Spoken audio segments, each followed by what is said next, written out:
الحمد لله نحمده ونصلي ونسلم على رسوله الكريم أما بعد بسم الله الرحمن الرحيم رب يسر ولا تعسر وتمم بالخير وبك نستعين يا فتاح يا فتاح يا فتاح.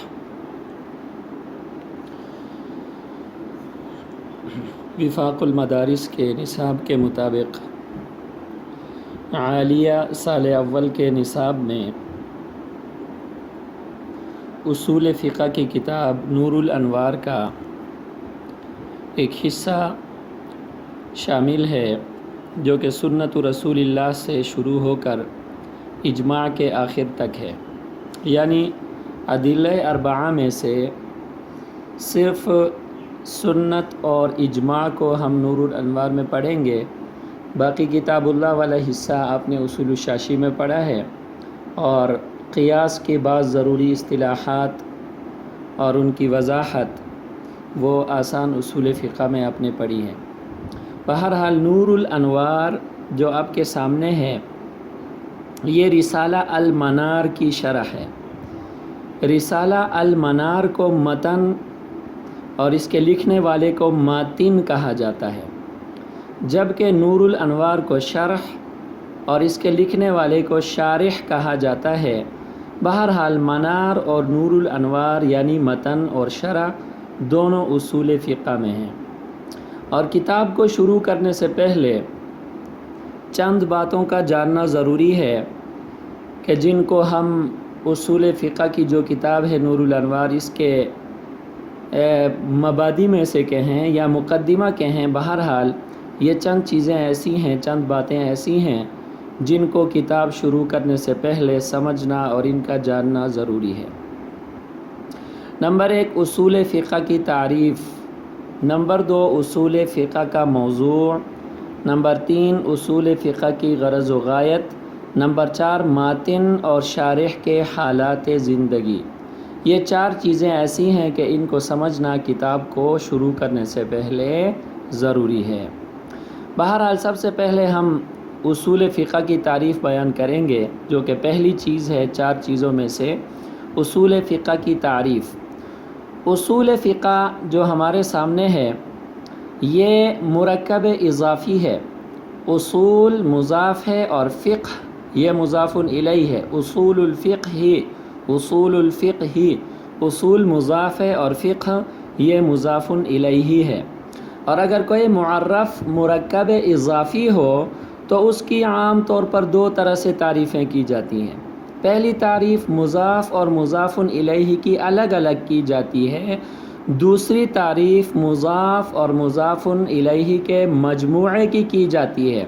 تو جو تعریف مضاف اور مضاف الیہ کی الگ الگ ہو اس کو اصطلاح میں حد اضافی کہا جاتا ہے، اور مضاف اور مضاف الیہ کے مجموعے کی جو تعریف ہے اس کو حد لقبی کہا جاتا ہے۔ تو سب سے پہلے ہم اصول فقہ کی حد اضافی بیان کریں گے، یعنی مضاف اور مضاف الیہ کی الگ الگ تعریف بیان کریں گے۔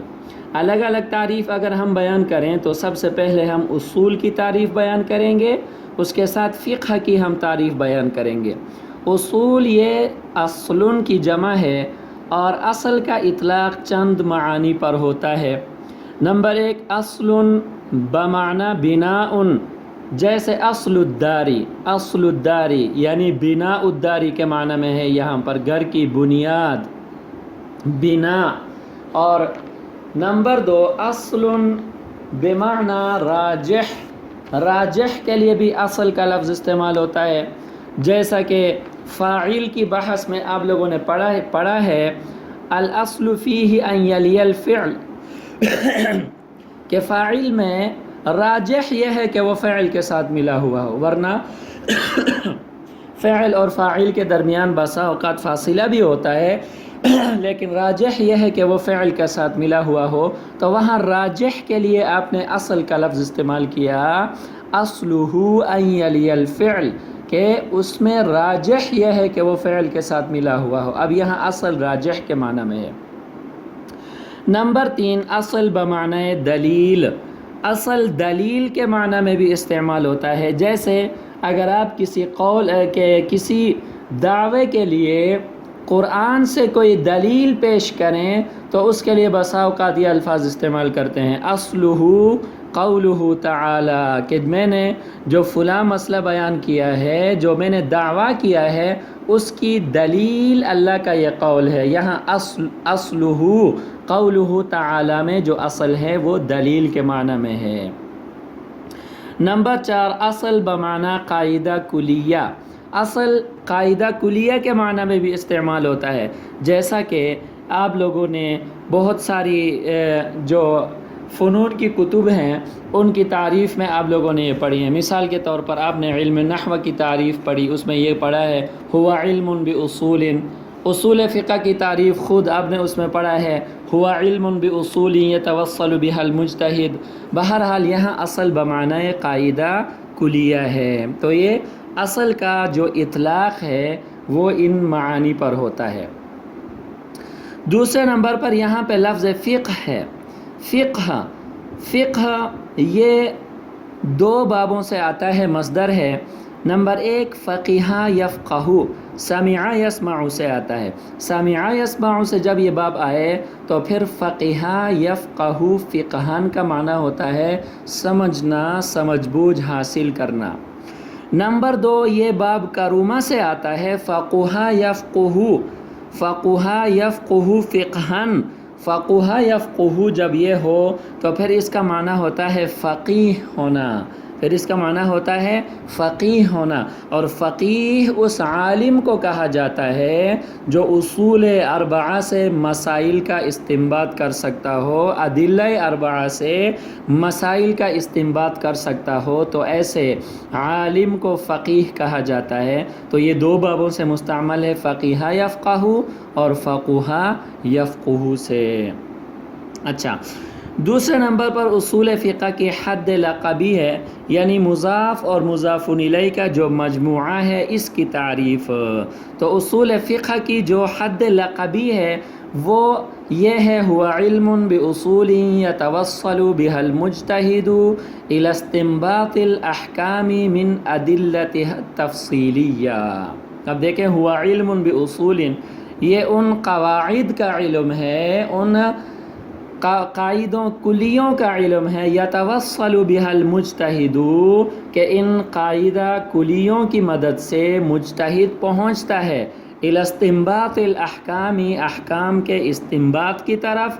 اور کس سے ان احکام کا استنباط کرتا ہے؟ من ادلتها التفصیلیہ، ان کے تفصیلی دلائل سے. ادلہ تفصیلیہ سے مراد ادلہ 4 ہیں، کتاب اللہ ہے، سنت رسول اللہ ہے، اجماع امت ہے اور قیاس ہے، کہ ان کو ادلہ 4، اصول 4، ادلہ تفصیلیہ کہا جاتا ہے. کہ مجتہد ان کے ذریعے سے استنباط احکام تک پہنچتا ہے قاعدہ کلیہ کی مدد سے، اور ان قاعدوں اور کلیوں کو جو علم بیان کرتا ہے اس کو علم اصول فقہ کہا جاتا ہے. دوسرے نمبر پر اصول فقہ کا موضوع ہے. اصول فقہ کا جو موضوع ہے وہ ادلہ شرعیہ اور احکام شرعیہ ہیں. ادلہ شرعیہ اور احکام شرعیہ ہیں. بہرحال ادلہ شرعیہ اور احکام شرعیہ کو یہ نہ سمجھے کہ یہاں پہ موضوع 2 ہو گئے، علم ایک ہے. نہیں، یہ دونوں آپس میں جو ہے وہ موقوف اور موقوف علیہ کے درجے میں ہیں. یا احکام ادلہ شرعیہ یہ مثبت ہیں اور احکام شرعیہ یہ مثبت ہیں. تو فاعل اور مفعول کا جو ہے نا ان میں آپس کا کیا ہے؟ تعلق ہے.